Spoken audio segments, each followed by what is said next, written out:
The gentlewoman from Florida is recognized. Thank you, Madam Speaker. I'd like to yield 2 minutes to the gentleman from Texas, Dr. Paul.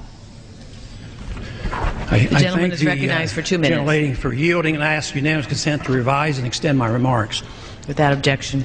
Madam Speaker, I rise in opposition to this resolution, not because I am taking sides and picking who the bad guys are and who the good guys are, but I'm looking at this more from the angle of being a United States citizen, an American, and I think resolutions like this really do us great harm.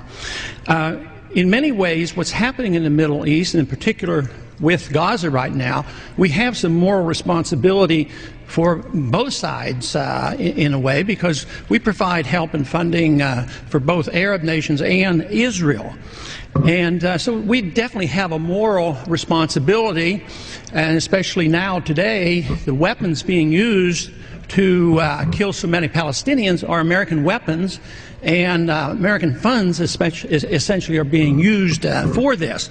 But there's a political liability which I think is something that we fail to look at, because too often there's so much blowback from our intervention in areas that we shouldn't be involved in. You know, Hamas, if you look at the history, you'll find out that Hamas was encouraged and really started by Israel, because they wanted Hamas to counteract Yasser Arafat. And you say, well, yeah, that was better then and served its purpose, but we didn't want Hamas to do this. So then we as Americans say, well, we have such a good system, we're going to impose this on the world. We're going to invade Iraq and teach people how to be Democrats. We want free elections. So we encourage the Palestinians to have a free election. They do, and they elect Hamas.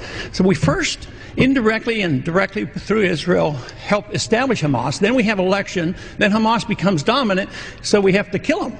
You know, it just doesn't make sense. During the 80s, you know, we were allied with Osama bin Laden. And we were contending with the Soviets. It was at that time our CIA thought it was good if we radicalized the Muslim world. So we financed the madrasa schools to radicalize the Muslims in order to compete with the Soviets. There's too much blowback. There's a lot of reasons why we should oppose this resolution. It is not in the interest of the United States. It's not in the interest of Israel either.